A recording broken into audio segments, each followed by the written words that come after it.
Sweet children, be ever ready. I will not tell you on what date, what time the destruction will start. You are already seeing the things are ready. But I am asking you, children, are you ready? Should I now change over to golden age? Are you ready? I am waiting for you. How long you want me to wait? For years and years I have been waiting. I went to Avyakt Dham, to the subtle world, to call you, to make you subtle, angelic. Because if I am in corporeal form before you, you have the habit. In life after life you have been conscious of the physical. And you will also be conscious of my physical form. So now I attained, because this form, this subtle form, angelic form, Avyakt Brahma, just to help you to attain that angelic form. When will you become angels? One of the stage which Baba is saying is to become like angels, Baba has been saying. So when will you become angels? Children, be ever ready. Time left is very small, very short. Later on, don't complain. Baba, you didn't tell us beforehand. Again and again and over again, I have been reminding you. How many times do you need to be reminded? Even the Indian government, which is the most lazy government in the world, which does not listen to your applications, just throws them in the garbage, in the waste paper basket. Even if you just go on reminding, sending reminders one after the other by registered post, by faxes, by other means, one day it wakes up, you see. And Baba has given us so many reminders. Have you kept any count of it? Just read the Murlis from so many years. He has been saying, be ever ready. Open the book on Avyakt Vanis and you just take notice of it. Since when he began to say, children become ever ready. You see. Not to say ever ready, we are not even ready. You see. Ever ready is out of question. But even ready is something expected of us, which is more than what we can do. What is to be done? So then Baba asks us, okay then, when will you be ready? Don't you wake up, you see. Now, I would take to simplification. You must have studied, all of you, mathematics, if not higher mathematics, elementary mathematics, mathematics in secondary schools, you see. There were questions on our arithmetic known as questions of simplification. 5 multiplied by 10, then there is bracket, this minus this, raised to the power this, then the bracket is again multiplied by another, and so on and so forth. It is a big line, you see. And then we are asked to simplify. And the result is 2, 5, 6, 7, that's all. So many figures vanish ultimately, and the result is very small. This in arithmetic is called the process of simplification. So many things I told you, so many things Baba also told you. Now I just take to simplification, like in arithmetic, you see. Now simplifying all this, the other day in Avyakt Vani, Bab Dada said, children have ruling power. He has simplified it for us. Okay, do this, do this, do this, do this, do this, do this. If you can't do anything, have ruling power, you see. At least you have to do something. So now he has made it so simple and given this simple statement of 3 words. Have ruling power. That's all. A small baby also can remember you if you just, the mama asks the baby to say, have ruling power, have ruling power, have ruling power. Even the parrot can say, you see. And when I was in Australia staying with somebody, when we came back home, he and me together, then the parrot which he had, he would say, David, you have come. David, you have come. The parrot would say. You could easily understand what he is saying. David, you have come. He had learnt. You see. So even if we, because there are two kinds of parrots, Baba says, I have no experiment with it, no experience of it. Baba says one is with something around that blue, around the neck. Others are without that sign, that blue sign around the neck. So Baba perhaps make this observation, I don't know, you see. So he says, those who have that kanthi, that something around their, a mark around their neck, they can learn. Others who don't have, they can't learn.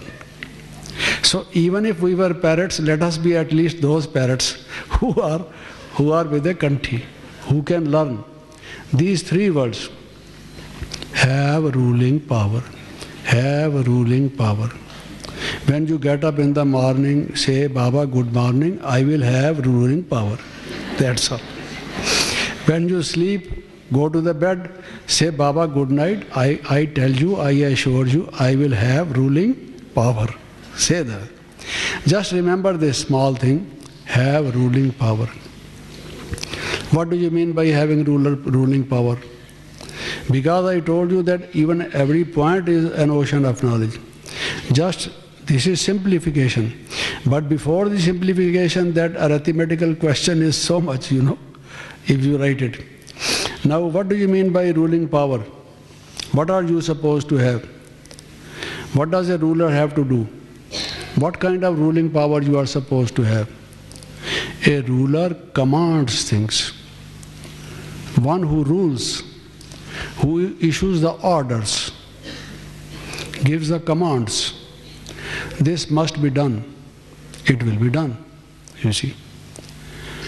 So you should have commanding power. The ruling power, that commanding power is the ruling power. There may be a ruler. He has all the paraphernalia of a ruler. He lives in a palace. He has a lot of military. He has his robes and dress like that of a king. His treasures are full of diamonds and gems. All other things are there, but nobody obeys his directions. He is not a ruler, you see, because his word does not work. His currency is not honored, you see. So if you want to be a ruler, it means you should be able to command, you see. What are you supposed to command? So there are certain things which you have to have in order that you can command. In this case, as Baba is using it in spiritual terminology, one is to start. When you want to start a thing, you can start. Baba says you want to raise your arm. You tell the arm to rise. The arm rises. The arm does not say no, you see. Mind rules all your physical organs. It commands all your organs. I am sitting here. I decide I want to go. Actually, I don't want to go. Don't think that I am doing before completing it. But let me suppose for a moment I say to myself, I want to go. My feet, first of all I stand, then my feet begin to move in a particular direction. Where I left my shoes, I put on my shoes and so on. Everything begins one after the other. So start. When you want to command a car, first of all you start, you see. So you should be, when you have the commanding power, the ruler power, whatever you want to start, you should be able to start. You want to think of Baba at this time, and instead of Baba coming to your mind, something else is, some gulab jamun or rasgulla is coming to your mind. Maybe ice cream is coming to your mind, you see. So you are not a ruler. The ice cream is ruling you, not you ruling the ice cream, you see.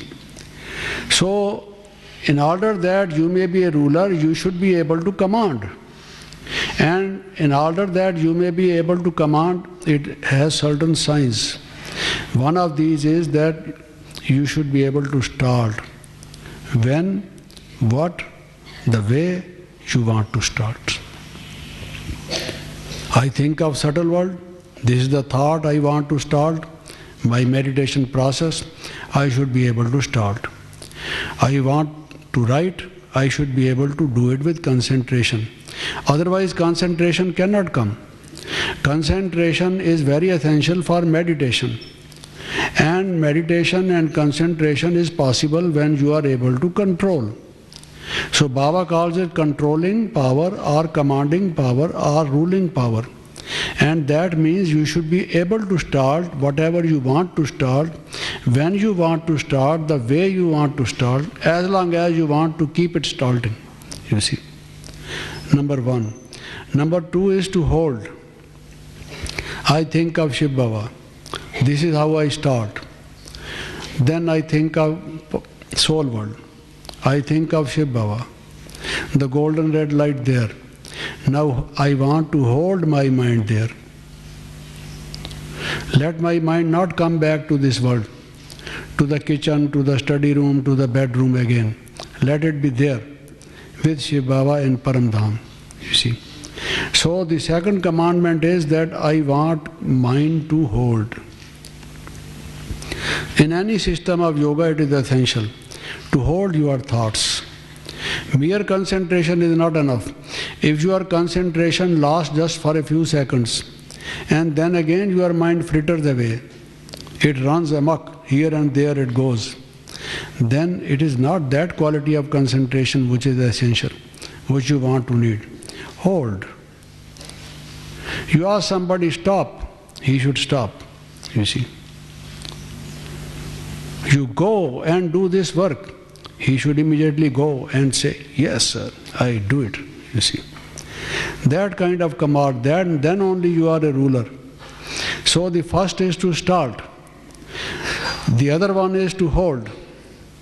Then the third one is to restrain. To restrain. Suppose I am talking to somebody. He is also giving me some response. I am listening to him. But he is using such rough language, impolite language, rustic language. I feel very bad about it. I want to say something to him in a very little harsh way.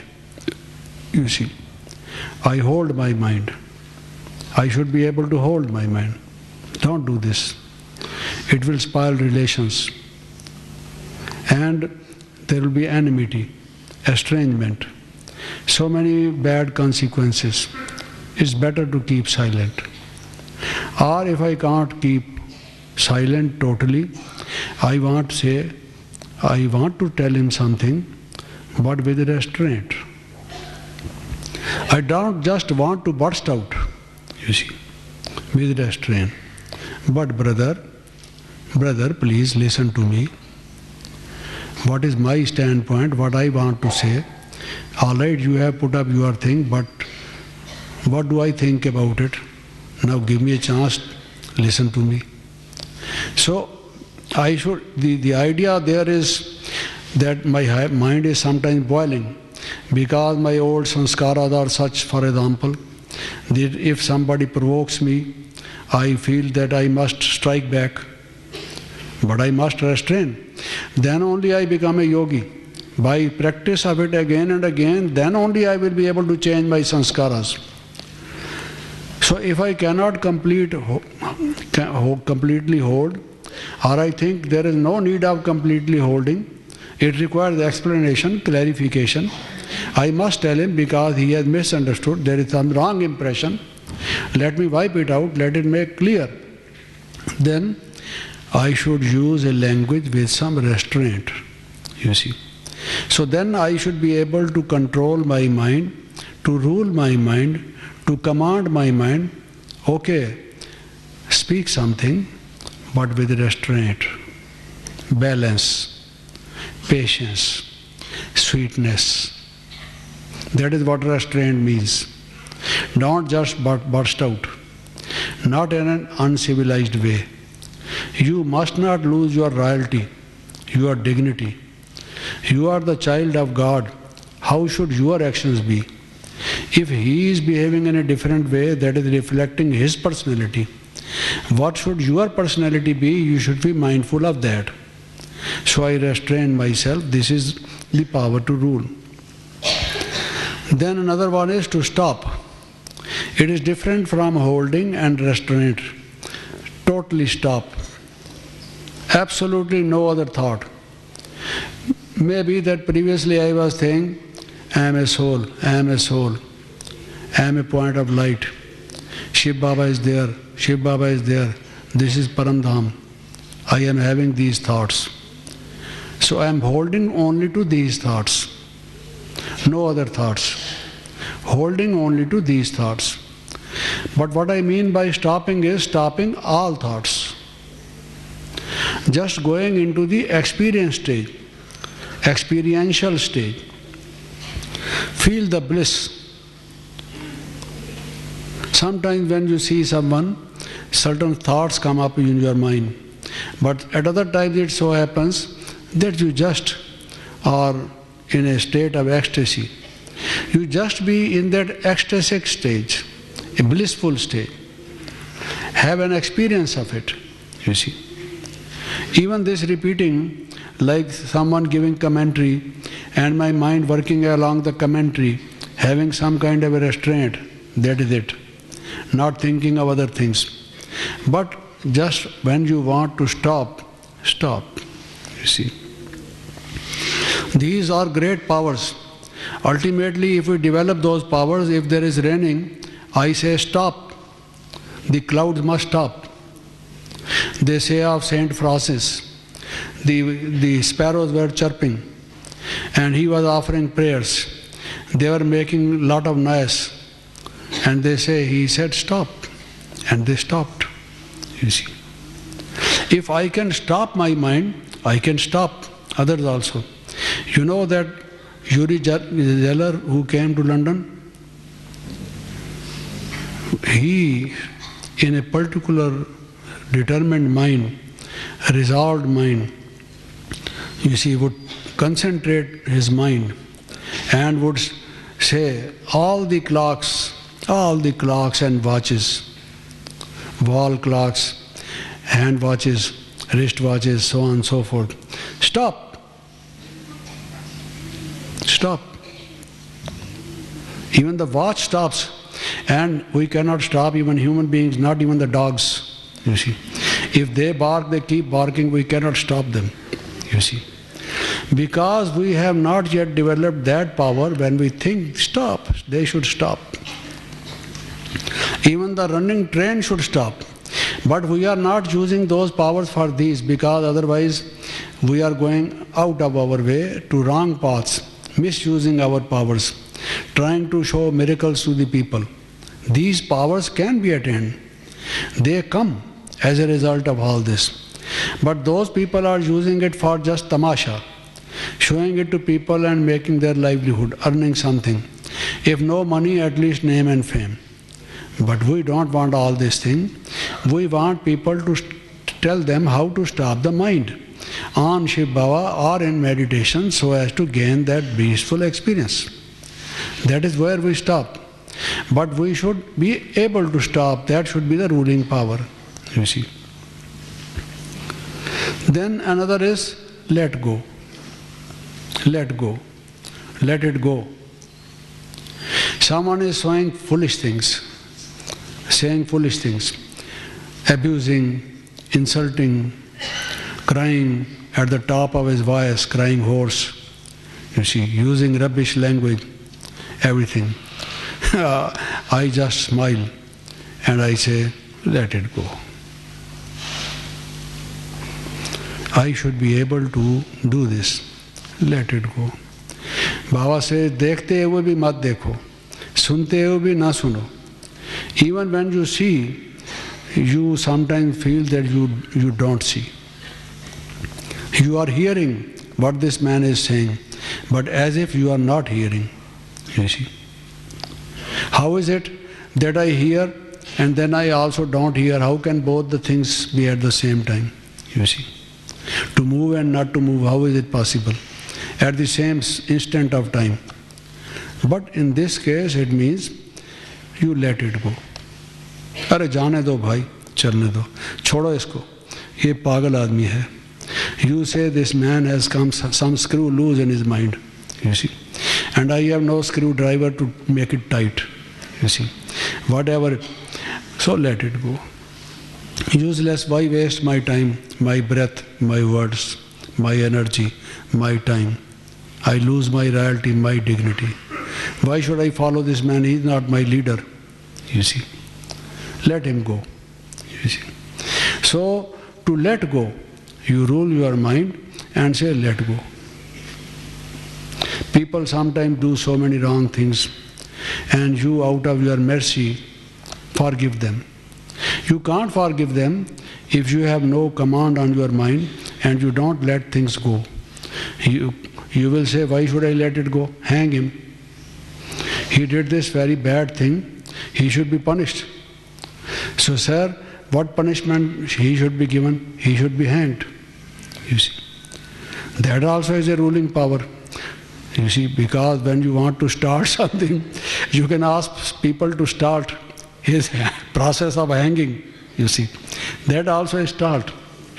But here in this case, you say, in a fit of anger, without understanding the consequences. Or maybe his intention was not this. This poor fellow has done this something wrong. Instead of hanging him, give him life imprisonment. And if he shows good behavior during this period, after 10 years, maybe after 8 years, you remit his imprisonment and let him free, you see. This is what is called love and law combined, you see. How can love and law be combined? Unless and until we let it go. Let it go. Even in our spiritual institutions, centers, spiritual families, some people do certain wrong things.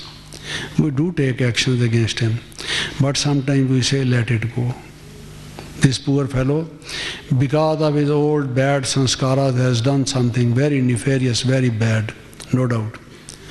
But where will he go? There is no other place, you see. At least he is sincere, he has confessed. And he wants somebody to help him out of this situation. It is beyond him. But his mind wants to attain that thing, freedom from this. So we say, let it go. Jaane do bhai. Is about chhod do aise. That is what we say. So this ruling power is to let it go. Then also to take action. A ruler must also take action. If he just says, let it go, everything let it go, then it can't be the ruler, you see. A ruler must know how to rule. Sometimes he has to take action. He has even to punish, you see. He has to do justice. Somebody has done grave injustice to somebody. Cruel person has been killing indiscriminately anyone who comes his way. And we can't say, let it go, you see. It's not a small thing, let it go. Must take some exemplary action so that others don't follow him. That should be our approach. That we have to do. So, to take action. Take action. In our case, there are many things on which we don't take action. Baba asks us to do this, to do that, to do it. We postpone things. We put them aside. We don't take action. Certain things which require immediate action. Some files which have the label at once, others have immediate, you see. Others urgent, so on and so forth, showing what category of case it is, so on. We are not taking any action, and in the meantime the result is so bad, you see. The things go worse than before. The situation goes out of hand. So the ruler is one who must be awake, must take action. Not only action, timely action, proper action, strong action, exemplary action. Because he has to rule. People should know there is a king. If we do something wrong, he will take notice of it and he will give us punishment. If they think that he is a person who he says every time let it go, then they will say, do anything, whatever you want to do. He will ultimately say, let it go. You see. Can't be a king. You see. He can be a Jain sadhu. He cannot be a king. You see. If you want to be a king, different from a sadhu, you see, from someone who is just a recluse, a hermit. A hermit is someone different. But you are a ruler to govern. So, wherein lies the governance? When the kings come to the court, to the darbar, someone announces, His Majesty the King, and they say so many titles before his name. He comes. Everybody stands up. Must stand up because he is the king. They stand up. And then after he has taken his seat, then only they sit. And they have to talk gracefully. In the presence of the king, they can't laugh wildly. They can't do certain things in an unparliamentary or undivine or unroyal ways. They have to observe the laws of the court. When the king, His Majesty, His Highness is there, there has to be a particular kind of an atmosphere there. That shows that he is a king.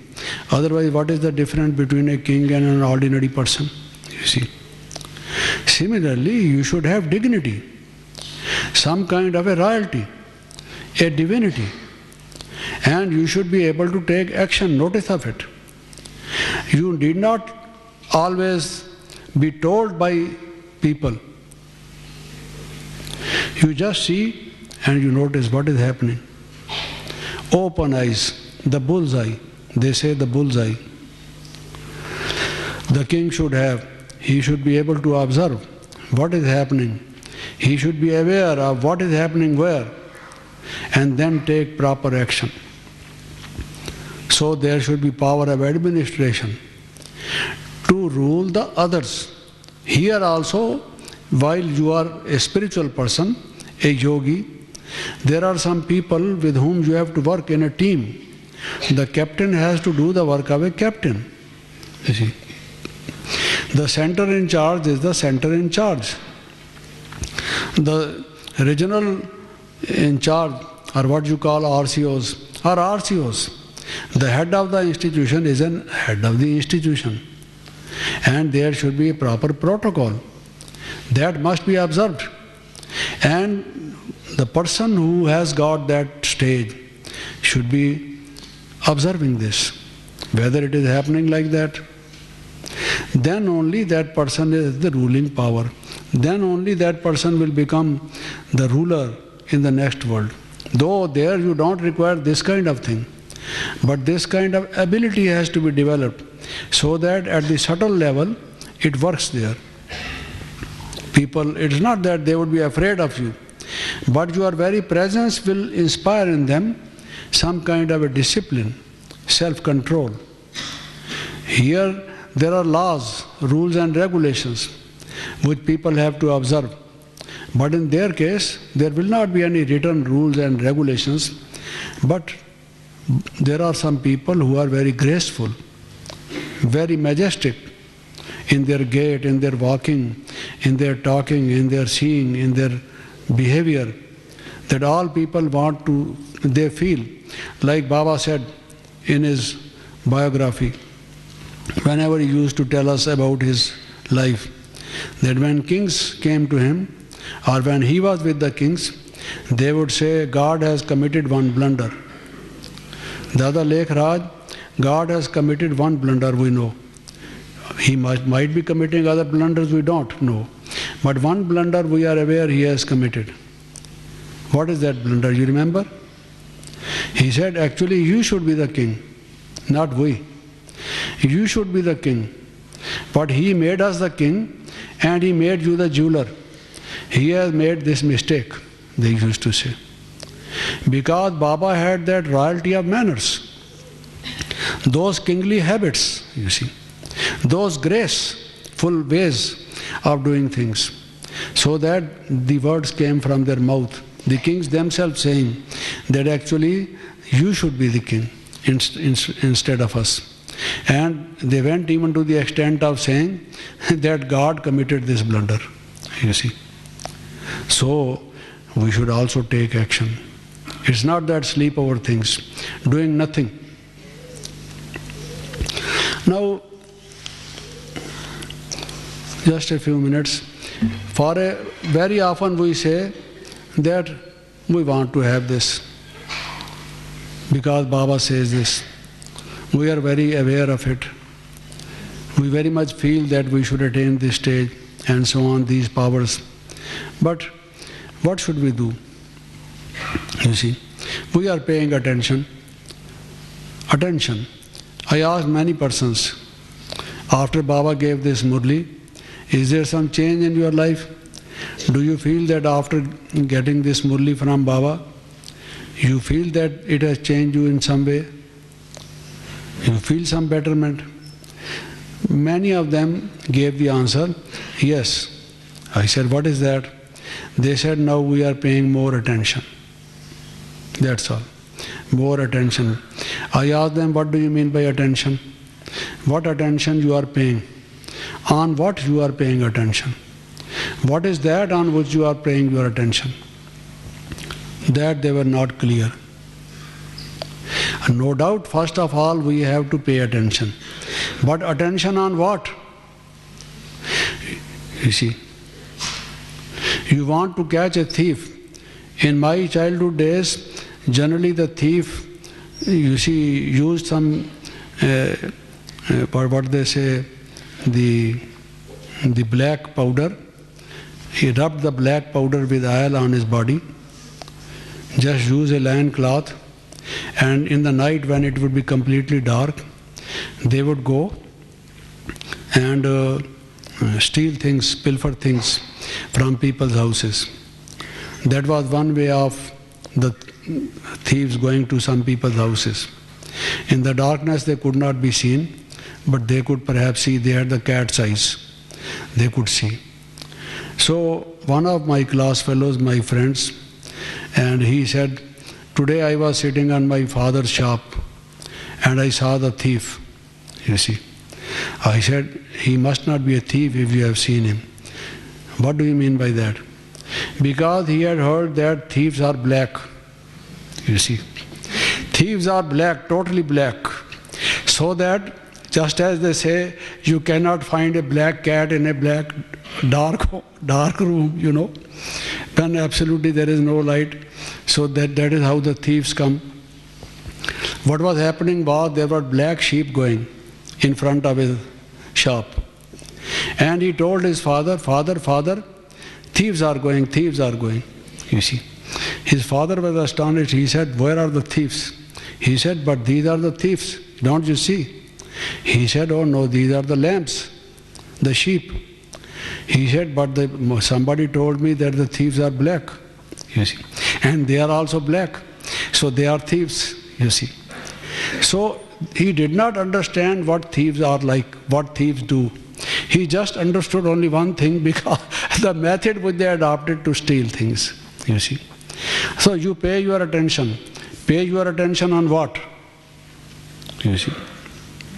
So I think these are some of the things on which we have to pay attention in order to have these ruling powers. One is, I find Baba says, Ichha Matram Avidya. The whole cause of trouble, the root cause of trouble is our ambition. Over ambitious. Those who are over ambitious, they come into conflict with others. They compete badly with others. And that competition, that ambition, high ambition, leads them to jealousy. And after leading them to jealousy, it leads them to hate those people who are attaining something when he is not attaining. He hates them. And when he hates, then is born anger in his mind about those people. And then he begins to denounce them and tell lies, you see. So the trouble starts from being over ambitious. And therefore Baba said, Ichha Matram Vidya. You should have no desires. Okay, without desires we can't be. Some desires are necessary. Without life, that life would be no more. But what I mean to say is we should not be ambitious. Even if you want to have some ambition, good ambition, okay, have it. But don't be over ambitious, because that is the cause of whole turmoil. That will lead you to conflict. When you say there were no negative thoughts or there were negative thoughts, what do you mean? The negative thoughts are of three kinds. If you just make the groups of negative thoughts, what are the negative thoughts about? Either the negative thoughts are about some persons with whom you have conflict, who misbehaved with you or whom you don't like, they are not nice to you, they forget that you helped them in their days and so on.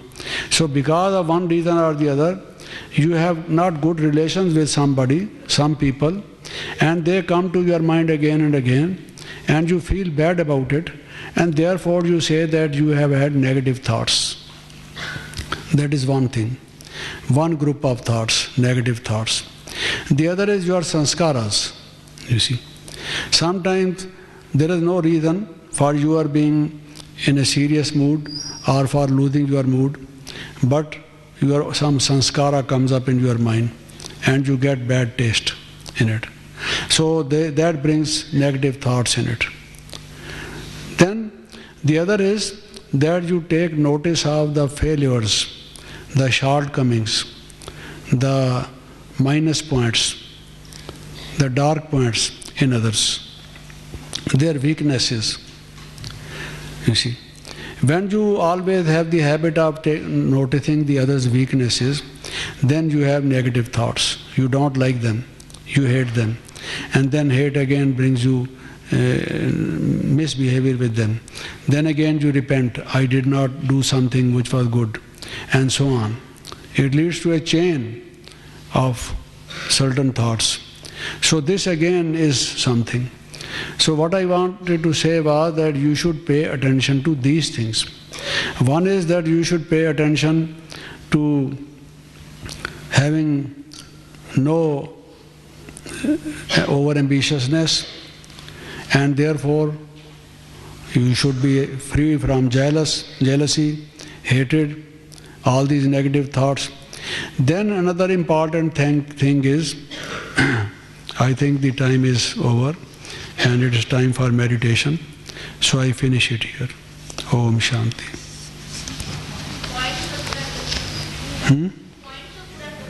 5 minutes? Okay. So, some 3 or 4 more points. One is routine violation. When you don't do things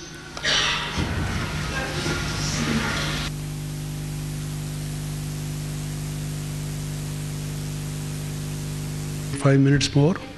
Okay. So I was saying that one of the other things is that we violate our routine. Either we don't get up at Amrit Vela, or we don't observe traffic control properly, or we don't, while offering our bhog or food to Baba, remain in his awareness, in his consciousness. We don't meditate during the evening. We don't read Murli daily. So certain instructions have been given to us by Baba, which form a part of our daily routine. So we may be violating that routine. So daily we disobey Baba a number of times. Morn till evening we disobey Baba. You just tell me, if you disobey someone for years, day after day, will he give you his inheritance when you are disobeying a disobedient person? You see. And that also not just by chance or by due to certain reasons or for a day or two, but for so many days and months and years. If one violates this, what will be the result? So this is done. Then another is that we don't realize Baba says you should have realization and determination. We just don't make up our mind, we must do it. We are not having that strong resolve. We are just, thinking that we will do it, but not so particular about it, not feeling any zealous and zeal about it. So that is one of the reasons. Then we don't say that he is Karan Karavan Har, that whatever he is getting done, I am just an instrument, and it is all his work, his grace. The work of re-establishment of golden aged world is his. I am just a small instrument in that work. Actually, it all is being done by him, the Lord Almighty. I forget this. And therefore, I do not make proper efforts. And when I don't make proper efforts, Baba says, Himmat-e marda madad-e khuda. If you just help yourselves, then God also helps you. If you don't make any efforts, how can God help you? So since we don't make any sincere efforts, so Shiv Baba also does not help us. Our sanskaras may have been bad, we may be weak in many subjects, but let us make sincere effort. And Baba says, I will help you. The only condition is that you must make sincere efforts. I will help you. That is his promise, his guarantee. But the efforts have to come from you. If we do this, we pay attention to this. These are the things to which we have pay attention. When we pay attention to this, then we can attain the stages which I just said. Thank you. Om Shanti.